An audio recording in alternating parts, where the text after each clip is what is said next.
নমস্কার, শুভ সকাল বন্ধুরা। কেমন আছেন সবাই? আশা করি ভালো আছেন, সুস্থ আছেন। পূর্ব মেদিনীপুর জেলার ছোট্ট একটা গ্রাম থেকে আমি সোমা ভিলেজ লাইফস্টাইলের আবারও একটা নতুন ব্লগে আপনাদের সবাইকে স্বাগত। আর এখন বাজে সকাল 8টা। এখন থেকে আপনাদের সাথে নিয়ে আজকের ব্লগটা শুরু করছি। কালকে আসলে শরীরটা তো অনেকটাই খারাপ ছিল, তো সেই জন্য সকালে আর ভিডিওগুলো করিনি। সকালে মা সব কাজ করেছে, মানে সকালে জলখাবারও মা করেছে আর ঝাঁটও মা দিয়েছে, মানে বাসি ঝাঁটও মা দিয়েছে। আমি ঘুম থেকে উঠে না একটুখানি বসছিলাম, চাটা করে দিলাম মাকে, তারপর একটু আলু কুঁদলি ভাজলাম। মা শুধু রুটিটা করেছিল নিয়ে যায় বলে, তো আলু কুঁদলি একটু ভাজলাম, ভেজে তারপর এই যে চলে এসেছি বিছানাটা গুছাবো। এখন ওই তো বললাম 8টা মতো বাজে, তো বিছানাটা গুছিয়ে দিই। বিছানাটা গুছিয়ে তারপর আমি একটু ঘরটা মুছে নেব। কালকে ঘরটার কিছুই মুছতে পারিনি, শরীরটা এত খারাপ ছিল না, তার জন্যই ঘরটার কিছু মুছতে পারিনি। আর এই যে বিছানাটা কথা বলতে বলতে দেখুন বিছানাটাকে ভালো করে ঝেড়ে নিয়েছি। বিছানাটাকে ভালো করে ঝেড়ে পরিষ্কার করে দিলাম, তারপর এবার সুন্দর করে গুছিয়ে নেব।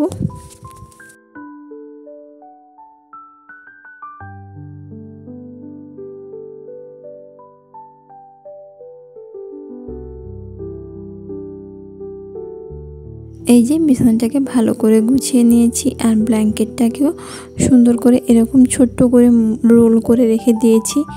আর এই ব্ল্যাঙ্কেটটা না আমি সামনের বছরই মনে হয় তো ড্রাই ওয়াশ করে এনেছিলাম, তো এই জন্য ব্ল্যাঙ্কেটটা না একদম নতুনের মতো চকচক করছে। তো এটা অনেক দিন, মানে 2 বছর পর ড্রাই ওয়াশ করলাম। তো ব্ল্যাঙ্কেটে আবার কভারটা যদি লাগিয়ে দিই না, সেটা আবার ইউজ করতে কেমন একটা লাগে। মানে ব্ল্যাঙ্কেটে কভার থাকলে সত্যি বলছি ভালো লাগে না, ব্ল্যাঙ্কেট এরকম খোলা থাকলেই ভালো লাগে। আর এইভাবে খোলা থাকা মানেই তো নোংরা হবেই, তো সেই জন্য ওই প্রতি বছর এখন ড্রাই ওয়াশ করে আনি। তো তারপরে এই যে বিছানাটা গুছিয়ে তারপর ওই যে টেবিলটা মতো ছিল, তো টেবিলটার মতো গুছিয়ে নিলাম সেখানে। তারপর চলে এসেছি ঘরটা মুছবো বলে। তো ঘর তো বলছিলাম যে কালকে একদম ঘর মুছতে পারিনি, তো আজকে আর ঘর না মুছলে হয়? সে যতই শরীর খারাপ হোক না কেন, ঘর না মুছলে না আমার কেমন যেন, সত্যি কথা বলতে ভাত হজম হয় না। প্রত্যেক দিন ঘর মোছা নিয়ে আমাকে অনেক কথা শুনতে হয়। আসলে শীতকালে আমার যেহেতু শ্বাসকষ্টের সমস্যা আছে, তাই আমার হাজব্যান্ড একদমই বলে যে সপ্তাহে 2 বার ঘর মুছবে কি 3 বার ঘর মুছবে, কিন্তু আমি না মানে রোজ ঘর না মুছলে থাকতেই পারি না। তো জানি হয়তো আমার ভালোর জন্যই বলছে, কিন্তু ঘর না মুছে মনে হয় আমার ওই যে বললাম ভাত হজম হয় না। সত্যি কথা, সারাদিনে যাই কাজ করি না, ঘরটা যেন না মুছলে মনে হয় অনেক বড় একটা কাজ হয়নি। তো তার জন্য কালকে তো মোছাই হয়নি, তো আজকে আর মানে কখন ঘর মুছবো সেটাই ভাবছিলাম। তো যাই হোক ঘরটা মুছে নিলাম, ঘরটা মুছে নিই, ভেতরেরগুলো মুছে নিয়ে চলে এসেছি, আর এই সামনেরটা মুছে নিলাম।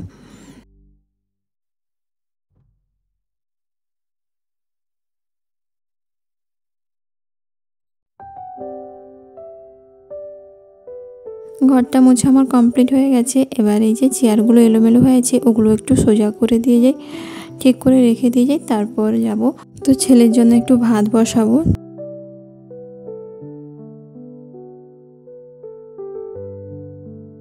আর এখন অনেকটা সময় পেরিয়ে গেছে, মানে ওই তখন কথা বলছিলাম 9টা মতো বাজে, আর এখন ওই 10:30 পৌনে 11টা মতো বাজে। তো এই যে ছেলেকে খেতে দিয়ে দিয়েছি, ও খাওয়া দাওয়া করে রেডি হয়ে চলে গেল। আর আমারও স্নানটা হয়ে গেছে, এবার রান্নাবান্না করব। আর পরীক্ষা দিতে যাবে, তার জন্যই প্রণামটা করে গেল।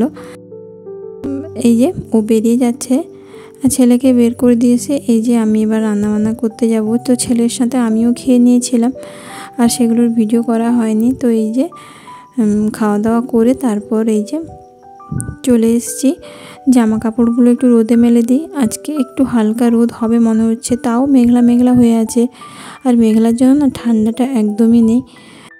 তো মেঘলাটা কাটলে তারপরে একটু ঠান্ডা পড়ে, না হলে কিন্তু এখন একদম ঠান্ডা নেই।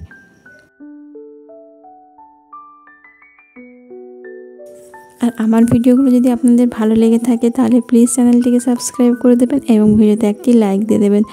এবং যারা অলরেডি আগে থেকে আমার চ্যানেলকে সাবস্ক্রাইব করে রেখেছেন তাদেরকে অসংখ্য ধন্যবাদ আমার চ্যানেলটিকে সাবস্ক্রাইব করার জন্য। তো এই যে জামা কাপড়গুলো সব শুকিয়ে দিয়েছি। তারপরে এবার যাই রান্না বান্নাটা বসাবো। আর এই যে চলে এসেছি রান্না বসাবো বলে। তো আজকে যেহেতু সোমবার, তো সেই জন্য নিরামিষ রান্নাই হবে। আর পরপর দুদিন নিরামিষ হলো, কালকে রবিবারেও নিরামিষ হয়েছে, তো আজকেও নিরামিষ রান্নাই হবে। আর এই যে আজকে একটু টক করব, কারণ কালকে ডাল করেছিলাম, আজকে আর ডাল খেতে ইচ্ছে করছে না, তো ওই জন্য একটু টক করব। আর এই যে ডাল বড়াগুলো বেটেছি না, এগুলো মসুরের ডাল, মসুর ডালকে ভিজিয়ে রেখেছিলাম। ওই 2-3 ঘন্টা ভেজানোর পর তারপর তাকে শিলে বেটে নিয়েছি। আর এইগুলোতে অল্প লবণ দিয়ে ভালো করে ফেটিয়ে নিয়ে বড়ার মতো তৈরি করে নিলাম। এগুলো দিয়েই আজকে টক করব। আর নিরামিষে না এই টকটা খেতে দারুণ লাগে কিন্তু এই ডাল বড়া দিয়ে। আজকে একটু লেবু দিয়ে টক করব। আর এমনিতে আমচুর দিয়েও টক করা হয়, কিন্তু আজকে একটু লেবু দিয়ে টক করব। তো এই যে ডাল বড়াগুলোকে আমি দেখুন লাল লাল করে একদম ভেজে নিয়েছি। তারপর কড়াইয়ের মধ্যে 5 ফোড়ন দিয়ে তারপরে এই যে কুমড়ো আর কচুগুলো দিয়ে দিলাম, দিয়ে ভালো করে একটু ভেজে নেব। আর সমস্ত সবজি কিন্তু মা কেটে দিয়েছে, মানে মা চলে এসছে। তো মা বলছিল যে রান্না করে দেবে, আমি বললাম না না, আমার শরীরটা ঠিক আছে, আমি রান্না করে নিতে পারবো। তো ওই জন্য বসে বসে রান্নাটাই করে নিলাম। এই যে এদিকে দেখুন কথা বলতে বলতে আমার কচু আর কুমড়োটা কিন্তু বেশ ভাজা ভাজা হয়ে গেছে। একদম যে লাল লাল করে ভাজতে হবে সেরকম না, একটু সবজি যেরকম মানে রান্না করার আগে ভাজতে হয়, তো সেরকম হালকা ভেজে নিয়েছি। এবার এর মধ্যে আমি এই যে হলুদ, লঙ্কা আর সর্ষে বাটা জল করে, মানে সাদা সর্ষে, তো ওটা জল করে দিয়ে দিলাম। তারপর কচু আর কুমড়োগুলো সেদ্ধ হয়ে গেলে আমি এই যে ডাল বড়াটা দিয়ে দিলাম। এবার নামানোর আগে এই যে লেবুর রসটা আমি দিয়ে দেব। লেবুর রসটা দিয়ে তারপর নামিয়ে নেব, মানে লেবু রস দিয়ে মিনিট 2 ফুটিয়ে নিয়ে তারপর নামিয়ে নিতে হবে, বেশি ফোটানো কিন্তু যাবে না। তো একটাখানি ফুট হয়ে গেলে তারপর আমি কিন্তু নামিয়ে নেব। আর এটা কিন্তু আমাদের মানে নিরামিষের দিনে খেতে কিন্তু দারুণ লাগে। আর টকটা অবশ্যই পরিমাণটা দেখে দিতে হবে, কারণ যেহেতু নিরামিষ তো তাই একটু টক কম হলেই ভালো হয়, খুব বেশি টক হলে আবার খাওয়া যাবে না। তো এই যে টকটা করে নিয়েছি, তারপরে এই যে ফুলকপির বড়াগুলো করছি। তো ছেলে বলেই গেছিলো যে আজকে একটু বড়া টড়া কিছু করতে, যেহেতু নিরামিষ, ওর খেতে খুব নিরামিষে অসুবিধা হয়, নিরামিষ খেতে ভালোবাসে। সয়াবিন হলে কিন্তু ওর আবার খাওয়া হয়ে যায়, একমাত্র ও নিরামিষের মধ্যে সয়াবিনটাই খেতে ভালোবাসে, আর তেমন কিছু নিরামিষে খেতে ভালোবাসে না। তো আজকে যেহেতু সয়াবিন করছি না, ওই টক হয়েছে নিরামিষ, আর পালং শাকের ঘন্ট হয়েছে, আর শুক্তো হয়েছে, তো ওগুলো কিছুই খাবে না। এই যে বড়াটা ভাজছি, এই বড়াটা দিয়ে দেব। আর কালকের অল্প ডাল আছে, তো ওই ডালটা ওকে দিয়ে দেব গরম করে। আর এই দেখুন ফুলকপির বড়াগুলো কিন্তু ভেজে নিলাম। আর শীতকালে এরকম মচমচে ফুলকপির বড়া খেতে কিন্তু খুবই ভালো লাগে। তো ডাল বেটেছিলাম, সেখান থেকে অল্প ডাল রেখে দিয়েছিলাম, তার মধ্যে বেসন, লঙ্কার গুঁড়ো, হলুদ গুঁড়ো একটু দিয়েছি, আর কালো জিরে দিয়ে ভালো করে ফিটিয়ে নিয়ে এই যে ভেজে নিয়েছি। তো রান্নাবান্না সব শেষ করে এই যে চলে এসেছি বাসনগুলো মাজবো বলে, বাসন নয় কৌটোগুলো মাজবো বলে। কৌটোগুলো না অনেক দিন ধরেই মাজা হয়নি, মশলার কৌটোগুলো বেশ নোংরা হয়েছে, তো কৌটোগুলো সব মেজে নিই।